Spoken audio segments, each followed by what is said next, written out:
All right, to wrap this up, let's take a look at the guest experience so you can actually see what the guests are going to see when they log into Assemble. First of all, as mentioned, when you invite them, they're going to get that custom branded email with your logo, your company name. They click it, they're going to come to this custom branded login page. As you can see, we've got our hypothetical company's logo and name right here. So it's just this nice branded experience. And then they can go ahead and log in. Let's go ahead and put that test account in here. And so once this guest logs in, you're going to see this very clean, very stripped down version of the product. And this is a client dashboard. It's meant to be simple so that they only see what they need to see. They're not going to be able to access your global calendar, your global task lists. They will not be able to create new projects within your workspace. They can manage their own settings if they want to add a profile picture or anything like that. And then they're only going to see the projects that you've invited them to, nothing else. And so if we jump into that project, we can see there's also going to be a pretty stripped down view of the project itself. First of all, they're only going to see the phases that you've given them permission to see, nothing else. And as you can see, they can only see their own guest team. If you recall, we had an editor team in there. We had our team. Those have disappeared.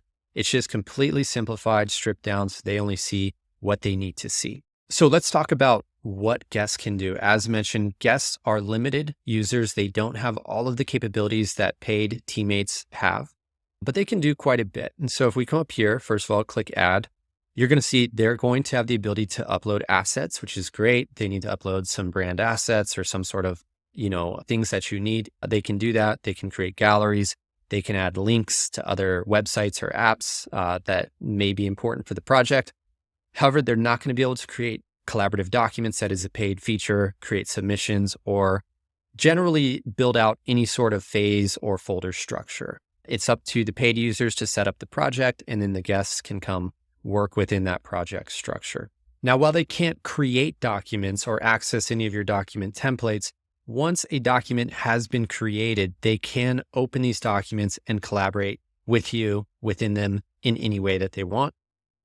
As you can see here, they also are able to leave comments within the document and otherwise collaborate in here just like a regular user.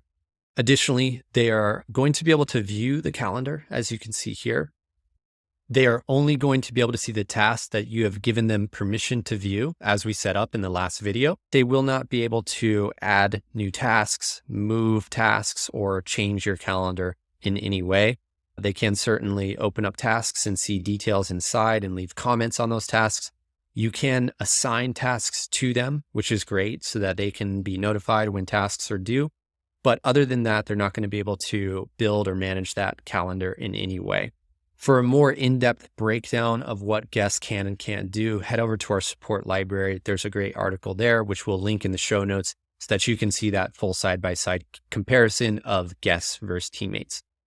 Now, let's talk a little bit about collaborating. As we mentioned in the first videos, guest teams are not able to communicate with other guest teams. And in fact, they don't even have visibility to see them, as you can see here. And this is important because you don't want these separate teams going around you and communicating without you. Assemble's set up so that the workspace team, your team, is always the conduit which all information flows through. Now, how does that work on a more granular level? Well, let's go ahead and jump into one of these folders here. As you can see, we've given them access to this video file here, and they can jump in, and they have a client thread here. If you recall in the past video, the workspace team can see the separate different guest team threads within this, but since I'm on a guest team currently, I can only see my own thread. I cannot see the workspace team's thread, and I cannot see the editor team, which is the other guest team. I can come in here, I can begin to review the video, I can click and drop comments and start to collaborate on the video. It's a very clean, simplified experience. I'm able to come in here and I can even share this out as a review link or invite other people to it if I want, so that you can, make sure that all the necessary eyes get on this. But generally, it's just going to be a very clean, simplified experience. They're also not able to delete assets or edit names or anything like that. But now that we've seen the experience from the guest perspective and we've come in here and left a comment on this asset, let's go ahead and jump back into the workspace team, paid user dashboard, and see how this all comes through from our perspective. So I'm going to go ahead and log out of here. And this time we're going to go ahead and log back in as a paid user, a member of the Workspace team. We can see all of our projects. As you notice, that guest cannot see projects that they were not invited to. And then we go ahead and jump in here into this project that we're working on. First of all, you're going to be notified via email and within the app that that guest user has added new comments to a file. And then we can navigate to that file by either clicking that notification or just jumping into the folder itself, and we can begin to see that feedback. So here we are back in the file, admin view. We can see all of the different guest teams, and we can see now that there is a new comment on this guest team. And if we jump in, here it is. That comment has been added into this guest team. I can jump in here and reply, of which they will be notified and get a notification, but they are unable to see my internal feedback thread, and they're unable to see other guest feedback threads. So it allows you to just have that privacy, ability to collaborate with these different teams in any way that you need to, but disable them from being able to communicate with each other so that you remain that conduit.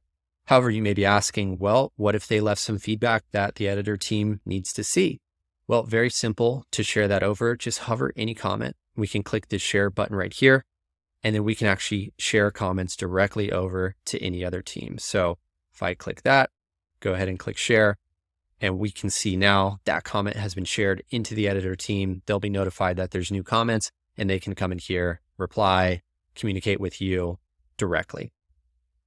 So that wraps it up. Hopefully this has given you a great understanding of how to turn Assemble into a client dashboard, how to set up guest permissions, and what those guests are going to see when they log into those projects.